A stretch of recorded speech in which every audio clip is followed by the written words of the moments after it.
CH337 psychic opponent. Shreya और श्वेता अब कभी भी आरव से बात नहीं करना चाहती थी। ये इडियट उनकी वार्निंग या एडवाइस को बिल्कुल नहीं सुनता था। Top 10, top 10, top 10। वो टॉप 10 में किसी को चैलेंज कर रहा है, और वो भी ऐसे बिना सोचे कि उसका ओपोनेंट कौन है। श्रेया बुदबुदाई। क्या सच में उसके पास दिमाग नहीं है? उसने चैलेंज भेजा और अपने ओपोनेंट का नाम तक नहीं देखा। श्वेता ने झुंझलाते हुए कहा, कूल डाउन, कूल डाउन। हे, आरव ने शांत रहने की कोशिश की जब उसने दोनों लड़कियों के गुस्से भरे चेहरे देखे। चलो, इसे खुद ही भुगतने दो। श्रेया ने गुस्से में श्वेता का हाथ पकड़ा और दोनों वहां से चली गईं। हम देखना चाहती हैं कि अब तुम कैसे हारते हो, खासकर जब तुम्हारी ओपोनेंट तान्या है। श्वेता ने जाते जाते तंज कसते हुए कहा। आरव को अपनी गलती का एहसास हुआ, और अब उसे अपने बुरे फैसले का खामियाजा भुगतने का डर सताने लगा। उसने चैलेंज भेजते वक्त सोचा भी नहीं था कि वो अपने कैंपस की टॉप 10 रैंकिंग वाली गॉडेस तान्या को चैलेंज दे रहा है। ये सब फ्लेम बैले की गलती है, आरव ने खुद से कहा। उसे लगा जैसे वो अपनी मानसिक शांति खो रहा है। बच्चे को पालना वाकई में मुश्किल है। आरव, मैं तुम्हें चेतावनी दे रही हूं। ये मत सोचो कि तुम अच्छे हो सिर्फ इसलिए कि तुमने फायर कैंपस में अब तक की फाइट्स जीती है। टॉप 10 के स्टूडेंट्स बिल्कुल अलग होते हैं, और तान्या की स्ट्रेंथ उसकी रैंक से कहीं ज्यादा है। तुम उसे चैलेंज करके जरूर हार जाओगे। दीप्ति आकर आरव के डेस्क पर जोर से हाथ मारते हुए बोली। ट्राई करने में क्या हर्ज है? आरव ने बेपरवाह अंदाज में कहा। ट्राई? क्या तुम्हें लगता है कि हमारी तान्या कोई मामूली स्टूडेंट है जिस पर तुम प्रैक्टिस कर सको? उसे चैलेंज करने वाले लोग 1 महीना सोचते हैं नोटिस भेजने से पहले। दीप्ति ने गुस्से से कहा। आरव चुपचाप खड़ा रहा, बिना कोई जवाब दिए।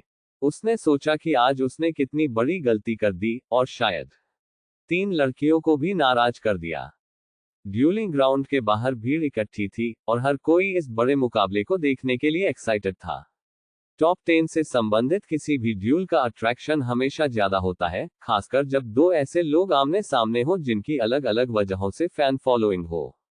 आरव ने अपनी असाधारण परफॉर्मेंस से पहले ही कई नए स्टूडेंट्स के बीच नाम कमाया था।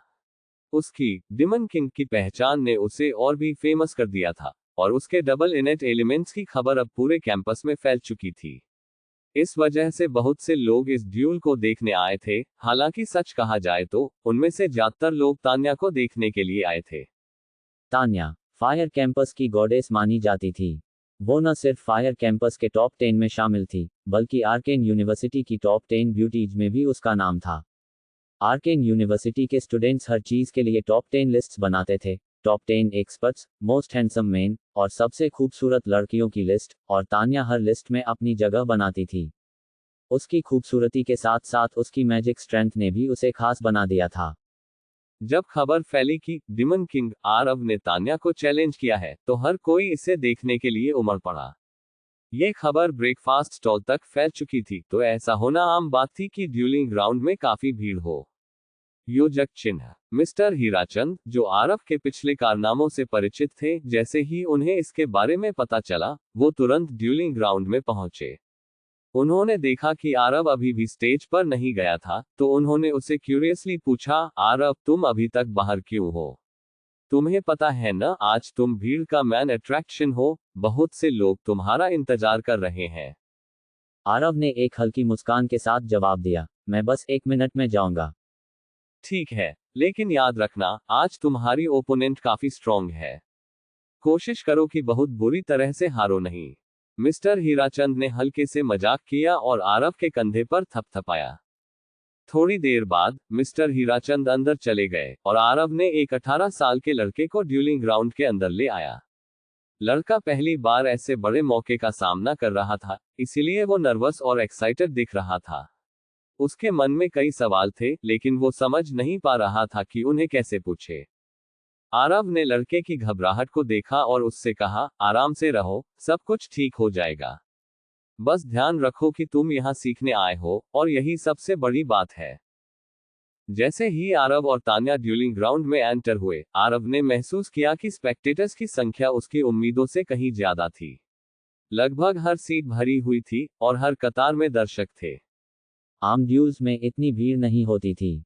ज्यादातर समय ड्यूल्स के दौरान ग्राउंड लगभग खाली रहता था और सिर्फ एक या दो स्टूडेंट्स होते थे जो बैटल के परिणामों को देखने के लिए मौजूद रहते थे। लेकिन टॉप 10 रैंक वाले स्टूडेंट्स की ड्यूल्स हमेशा एक अलग ही कहानी होती थी। ये ड्यूल्स बहुत ज़्यादा अट्रैक्शन खींचते थे और न सिर्फ यूनिवर्सिटी के अंदर बल्कि बाहर भी लोग इन्हें हाईली रिस्पेक्ट करते थे। टॉप 10 की रैंकिंग में कोई भी बदलाव बहुत सारे लोगों का ध्यान आकर्षित करता था। आरव ने देखा कि तान्या पहले से ही स्टेज पर थी। वो एक सफ़ेद गुलाब की तरह खूबसूरत और मासूम दिख रही थी। उसकी मासूमियत के बावजूद उसके अंदर एक डिग्निफाइड और आत्मविश्वास भरा ऑरा था।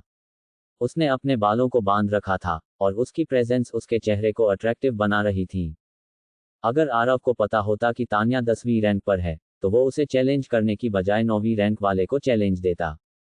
लेकिन अब वो इस ड्यूल में था और तान्या की ओर से उसे पहले ही चैलेंज मिल चुका था। तान्या एक अट्रैक्टिव लड़की थी और आरव हमेशा ऐसी अट्रैक्टिव लड़कियों के लिए एक सॉफ्ट स्पॉट रखती थी। लेकिन इस बार वो अपने सिद्धांतों को किनारे रखकर जीतने के इरादे से आया था। तान्या ने जैसे ही उसकी ओर देखा, उसने कहा, तुम बेहतर करोगे अगर अपनी पूरी ताकत से लड़ोगे। आरव को ये सुनकर थोड़ा आश्चर्य हुआ। क्या वो उसके इरादों को इतनी आसानी से समझ गई थी या फिर वो वाकई इतनी अच्छी थी कि लोगों के इमोशंस को पढ़ सकती थी। जैसे ही ड्यूल शुरू हुई, आरव को तुरंत एहसास हुआ कि इस लड़की के साथ लड़ाई आसान नहीं होगी। उसकी मासूमियत और उसकी खूबसूरत शक्ल के बावजूद वो बहुत खतरनाक थी। Soul impact. तान्या के स्टार पैटर्न ड्रॉ करने की स्पीड असाधारण थी। साइकिक एलिमेंट की एनर्जी ने तुरंत आरव के दिमाग पर हमला किया और उसके स्टॉर्स को जुड़ने से रोक दिया। आरव को लगभग 2 सेकंड के लिए चक्कर आ गए और उसने खुद को संभाला। Psychic element. आरव गुस्से में बड़बड़ाया। साइकिक एलिमेंट्स का सामना करना आरव के लिए नई बात थी। इससे पहले उसने सोचा भी नहीं था कि वो अपने पहले ड्यूल में एक टॉप 10 साइकिक मैजिशियन से टकरा जाएगा। सबसे खतरनाक बात साइकिक मैजिशियंस की स्पेल कास्टिंग स्पीड होती है। तान्या का सोल इम्पैक्ट आरव के सभी स्पेल्स से तेज था और उसने उसके किसी भी स्पेल को कास्ट करने का मौका नहीं दिया। आरव, जो आमतौर पर अपनी ब्रूट फोर्स और बेसिक स्पेल्स से लड़ाई जीतता था, अब खुद को पूरी तरह बेकार महसूस कर रहा था। Swift star. Soul impact. Wolf. Aarav को बुरा लग रहा था कि वो अपने स्विफ्ट स्टार वुल्फ को भी समन नहीं कर पा रहा था। उसकी हर कोशिश तान्या के सोल इम्पैक्ट से नाकाम हो रही थी। वो सच में एक बहुत खराब हालात में फंस चुका था। हे गाइस, मेरे चैप्टर को लाइक करना मत भूलना। आपका एक लाइक मुझे और भी इंटरेस्टिंग और जल्दी लिखने के लिए मोटिवेट करता है। आपके सपोर्ट के बिना ये संभव नहीं है। धन्यवाद। स्माइल 338 टॉप 10 रैंकर की असली ताकत। इस बार आरव ने अपनी लिमिट्स क्रॉस कर दी थी। उसने पहली बार सीखा कि बैटल से पहले अपने ओपोनेंट के बारे में जानकारी न होना कितना बड़ा नुकसान हो सकता है। हालांकि अब उसे समझ आ गया था कि तान्या का साइकिक एलिमेंट कितना खतरनाक था और ये भी कि वो इस लड़ाई के लिए बिल्कुल तैयार नहीं था। तान्या की कास्टिंग स्पीड बहुत फास्ट थी, लगभग बिजली की तरह तेज। आरव अपने 7 स्टॉर्स ही नहीं कंट्रोल कर पा रहा था, 49 स्टॉर्स की तो बात ही छोड़ो। उसे अब समझ आ रहा था कि तान्या का साइकिक एलिमेंट उसे लगभग हर ड्यूल में अजेय बना देता है। तान्या ने आरव को अपनी फायर स्पेल्स कास्ट करने का कोई मौका नहीं दिया। जब आरव सोल इम्पैक्ट के इफेक्ट में था, तब तान्या ने फायर एलिमेंट स्टार पैटर्न को पूरा कर लिया था। Fiery fist. तान्या की आवाज गूंज उठी और उसकी कलाई पर एक बड़ी आग की ब्रेसलेट प्रकट हुई। जैसे ही उसने अपना स्पेल कास्ट किया, एक विशाल आग की मुट्ठी आरव की ओर तेजी से बढ़ी। आरव चौंक गया। उसका फेयरी फिस्ट इतना बड़ा कैसे हो सकता है? उसने खुद से पूछा। वो तान्या से लगभग 100 मीटर दूर था और आमतौर पर फेयरी फिस्ट सिर्फ 20 मीटर का एरिया कवर करता है। लेकिन यहाँ, ये 40 मीटर तक फैल गया था, जो नॉर्मल से कहीं ज्यादा था। आरव के पास फ्लेम्स की इस विशाल मुट्ठी से बचने के लिए कोई रास्ता नहीं था। वो स्पेल कास्ट नहीं कर पाया, इसलिए उसे अपने ब्लड बूट्स एक्टिवेट करने पड़े, जिससे वो बड़ी मुश्किल से स्पेल की रेंज से बाहर निकला। लेकिन फिर भी आग की लपटें उसे छू गईं और वो दर्द से कराह उठा। हालांकि वो हमले से बच गया, लेकिन जब उसने पीछे मुड़कर देखा तो वो चौंक गया। तान्या की फेयरी फिस्ट ने जमीन पर एक बड़ा 40 मीटर चौड़ा गड्ढा बना दिया था। उसका माथा पसीने से तर हो गया। क्या ये उसकी इनेट टैलेंट है? उसका फायर स्पेल के इफेक्ट का एरिया किसी आम मैजिशियन से लगभग 2 गुना है। आरव हैरान था। उसने अब तान्या को हल्के में लेना पूरी तरह से बंद कर दिया था। हालांकि इससे कोई फर्क नहीं पड़ रहा था। तान्या का लड़ाई का तरीका लगभग अजेय था। जब तक ब्लड बूट्स एक्टिव थे, आरव किसी तरह तान्या के हमलों को डॉज कर रहा था। लेकिन जैसे ही ब्लड बूट्स का कूलडाउन शुरू हुआ, उसकी हालत खराब होने लगी। अब उसे तान्या के फियरी फिस्ट से बचने में मुश्किल हो रही थी। Fiery fist, 9 halls. तान्या का शक्तिशाली स्पेल आरव पर कहर बरसाने वाला था। हालांकि तान्या देखने में एक नाजुक जल परी की तरह थी, उसकी लड़ाई की टेक्निक तीव्र और आक्रामक थी। उसने आरव को सांस लेने का कोई मौका नहीं दिया। उसकी स्टार पैटर्न की कास्टिंग लगभग पूरी हो चुकी थी, और वो अपने आखिरी 7 स्टोर्स को पूरा करने के कगार पर थी, जिससे 9 हॉल्स की डिस्ट्रक्टिव शक्ति जागृत हो जाती। आरव के पास अब बहुत कम समय बचा था। सोल इम्पैक्ट का इफेक्ट तो खत्म हो चुका था, लेकिन तान्या का स्पेल तैयार होने वाला था। उसने देखा कि उसके पास इंटरमीडिएट स्पेल कास्ट करने का बिल्कुल भी समय नहीं था। अब सिर्फ एक बेसिक स्पेल ही मेरी मदद कर सकता है, उसने सोचते हुए अपने शेडो एलिमेंट का इस्तेमाल करने का मन बनाया। वो जानता था कि फ्लीइंग शेडो के 4th लेवल स्पेल से वो इस डिस्ट्रक्टिव हमले से बच सकता था, लेकिन वो अपने ट्रम्प कार्ड को भीड़ के सामने दिखाना नहीं चाहता था। चाहे मैं हार जाऊं, मैं अपना ट्रम्प कार्ड यूज नहीं करूंगा, उसने मन ही मन कहा और अपनी सबसे तेज स्पीड से समनिंग एलिमेंट का स्टार पैटर्न जोड़ने लगा। Dimensional summoning, swift star wolf. 7 Luna white stores उसकी आंखों के सामने चमक उठी, जो एक स्टाररी नीले रंग के गैप में तब्दील हो गईं। उस गैप से एक शानदार स्विफ्ट स्टार वुल्फ बाहर कूदा। उसकी नीली फर हवा में लहराते हुए एलिगेंटली हीट वेव्स में झूल रही थी। आवो वो वो वो वो वो वो, गुर्राना बंद करो और जल्दी से यहाँ से भागो, आरव ने चिल्लाते हुए कहा, जब उसने देखा कि वुल्फ अपनी प्रेजेंस को सभी के सामने दिखाने की कोशिश कर रहा था, वो भी उसके मालिक की तरह ही शो ऑफ करने वाला था।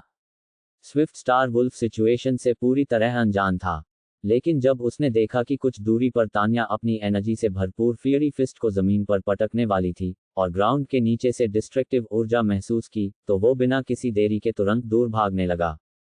फियरी फिस्ट, 9 हॉल्स के फायर पिलर्स आम फियरी फिस्ट से 2 गुना मोटे थे। जैसे ही ये डिस्ट्रक्टिव स्पेल एक्टिवेट हुआ, आग की लपटें जमीन से आसमान की ओर तेजी से उठीं। फियरी फिस्ट, 9 हॉल्स का डिस्ट्रक्टिव इफेक्ट पूरे ड्यूलिंग ग्राउंड के आधे हिस्से को जलाकर राख कर चुका था। फ्लेम्स तेजी से फैलते हुए पूरे एरिया को निगल रहे थे। तान्या की इनेट टैलेंट ने उसे एक अग्रेसिव और खतरनाक फाइटर बना दिया था। ड्यूलिंग ग्राउंड पर अब सिर्फ आग और धुएं का सैलाब था, जिसमें आरव के लिए सेफ जगह ढूंढना लगभग नामुमकिन हो गया था। स्विफ्ट स्टार वुल्फ, जो आरव को अपनी पीठ पर बिठाए हुए था, फायर पिलर्स और फ्लेम्स के बीच के छोटे छोटे गैप से गुजरने की कोशिश कर रहा था। उसने दर्द में गुर्राते हुए खुद को आग से बचाने की कोशिश की, और आरव सही था कि उसने अपनी समनिंग एलिमेंट का इस्तेमाल करके स्विफ्ट स्टार वुल्फ को बुलाया। अगर उसने ऐसा नहीं किया होता, तो शायद वो इस डिस्ट्रक्टिव हालात से कभी बच नहीं पाता। दर्शकों में से दीप्ति ने नाराजगी से कहा, अगर उसके पास डबल इनेट एलिमेंट्स नहीं होते, तो वो अब तक हार चुका होता। सच में, समनिंग एलिमेंट के बिना आरव के पास कोई चांस नहीं था। इस बीच, आरव, जो अब भी फ्लेम से घायल था, उसने पहली बार टॉप 10 रैंक वाले फाइटर्स की असली ताकत महसूस की। तान्या का किसी पहाड़ जैसा प्रेशर उसे सांस लेने का भी मौका नहीं दे रहा था। मेरे पास एक आखिरी मौका है, आरव ने अपने आप से कहा, फोकस नेकलेस मुझे उसके सोल इम्पैक्ट से एक बार प्रोटेक्ट कर सकता है, और तान्या को इस बारे में नहीं पता। मुझे इस अटैक को सही समय पर प्लान करना होगा। उसके पास जीतने का यही एक मौका था। तान्या के साइकिक अटैक्स को रोकने के लिए फोकस नेकलेस उसका सबसे बड़ा डिफेंस था, और वो इस मौके का इस्तेमाल करके उसे हारने की प्लानिंग बना रहा था। आरव को पता था कि उसे ड्यूल को जितना हो सके उतना लंबा खींचना होगा, जब तक कि तान्या पैनिक न हो जाए। उसने स्विफ्ट स्टार वुल्फ को तान्या के साथ बिजी रखने का ऑर्डर दिया। स्विफ्ट स्टार वुल्फ, जो अपने बंस की वजह से परेशान था, गुस्से में तान्या की ओर दौड़ा। हालांकि तान्या शांत रही। उसने अपनी आंखें बंद की और जल्दी से अपने पैरों के नीचे एक स्टार पैटर्न बना लिया। Spirit ripple, pacify. जैसे ही उसने अपनी आंखें खोली, उसकी आंखें शांत पानी की तरह क्लियर हो गईं। एक जेंटल रिपल ने एंग्री स्विफ्ट स्टार वुल्फ की आंखों में फैलकर उसे शांत कर दिया। स्विफ्ट स्टार वुल्फ की फ्यूरियस एनर्जी अचानक से धीमी हो गई, और वो तान्या के स्पिरिट रिपल के इफेक्ट में आकर शांति से खड़ा हो गया। आरव के चेहरे पर निराशा की लकीरें उभर आईं, लेकिन उसके पास अब भी एक आखिरी प्लान बचा था, और ये उसकी आखिरी उम्मीद थी। CH-339 अब मेरी बारी है। स्विफ्ट स्टार वुल्फ की दमदार एंट्री ने उसकी तेजी और ताकत का अच्छा प्रदर्शन किया। वो एक तीर की तरह फुर्तीला और शक्तिशाली लग रहा था, जैसे उसकी पूरी मौजूदगी ही दुश्मनों के दिलों में खौफ पैदा करने के लिए थी। उसकी स्पीड और शारीरिक ताकत ऐसी थी कि कोई भी उसे रोकने की हिम्मत नहीं कर सकता था। पहली रिपलिंग वेव ने स्विफ्ट स्टार वुल्फ को थोड़ा हिचकिचाने पर मजबूर किया, लेकिन उसकी रफ्तार में कोई कमी नहीं आई। उसकी आंखों में एक हल्की सी झलक थी, जैसे वो समझ नहीं पा रहा था कि यह अजीब एहसास क्या था। दूसरी वेव के बाद उसका डरावना ऑरा धीरे धीरे कम होने लगा और उसके चेहरे पर जेंटलनेस आ गई, जैसे उसकी सारी लड़ने की भावना मानो कहीं गायब हो गई थी। तीसरी वेव ने स्विफ्ट स्टार वुल्फ को और भी धीमा कर दिया। उसका वो खूंखार ऑरा अब लगभग गायब हो चुका था, और वो अपने अंदर से शक्ति खोने लगा था। और जब चौथी वेव आई, तब तक स्विफ्ट स्टार वुल्फ तान्या के सामने पहुंच चुका था। पहले की सारी फ्यूरियसनेस और आक्रामकता उसकी आंखों से पूरी तरह गायब हो गई थी। उसका पंजा, जो पहले हमला करने के लिए उठा था, अब बेदम होकर जमीन पर गिर चुका था। तान्या ने बिना किसी डर के स्विफ्ट स्टार वुल्फ की गर्दन के बालों को धीरे से सहलाया और बोली, good doggy. Swift star wolf अब एक फियर्स क्रीचर नहीं रहा, बल्कि एक पालतू कुत्ते जैसा बन गया था। उसने अपनी जीभ बाहर निकाली, और तान्या के कहने पर आराम से आंखें बंद कर लीं। जाओ, थोड़ा खेल लो, तान्या ने ऑर्डर दिया। स्विफ्ट स्टार वुल्फ बहुत ओबीडियंट था। उसने अपनी टेल को हिलाया और बाउंड्री के बाहर भागकर बैठ गया, जैसे एक बड़ा सा पालतू कुत्ता, जो अपने मास्टर के आदेश का इंतजार कर रहा हो। आरव के चेहरे पर निराशा के भाव थे। वो सोच रहा था, क्या ये वही स्विफ्ट स्टार वुल्फ था, जो पहले इतना फियर्स और ताकतवर हुआ करता था। पहले ड्रिफ्टिंग सैंड रिवर पर, जब अनन्या ने साइकिक एलिमेंट का पैसिफाई स्पेल कास्ट किया था, आरव ने उस स्पेल की ताकत देखी थी, लेकिन उसे अंदाजा नहीं था कि ये इतना असरदार हो सकता है। उसने उसकी फियर्स समन बीस्ट को एक आम पालतू कुत्ते में बदल दिया था। क्या तुम इससे बेहतर नहीं कर सकते? आरव ने निराशा में कहा, और स्विफ्ट स्टार वुल्फ को उसके डायमेंशन में वापस भेज दिया। सच में, वो डरता था कि कहीं तान्या उसके स्विफ्ट स्टार वुल्फ को अपने कंट्रोल में लेकर उसके खिलाफ इस्तेमाल न कर ले। शुक्र था कि तान्या एक एडवांस्ड मैजिशियन नहीं थी, जैसे डेमोनस थी। अगर वो माइंड कंट्रोल का इस्तेमाल करती, तो शायद स्विफ्ट स्टार वुल्फ उसके खिलाफ हो जाता। स्विफ्ट स्टार वुल्फ इस ड्यूल में ज्यादा काम नहीं आ पाया। अब आरव को अपने फोकस नेकलेस के प्लान पर ही भरोसा करना था, यही उसकी जीत का आखिरी मौका था। Fiery fist, 9 halls. Tanya duels में अपनी पागलपन भरी एग्रेसिवनेस के लिए जानी जाती थी।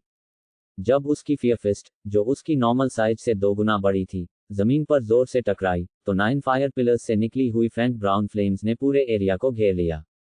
हालांकि इन फेंट ब्राउन फ्लेम्स का सोर्स रोज फ्लेम जितना पावरफुल नहीं था, लेकिन तान्या का अद्भुत इनेट टैलेंट आरव को भागने का कोई रास्ता नहीं दे रहा था।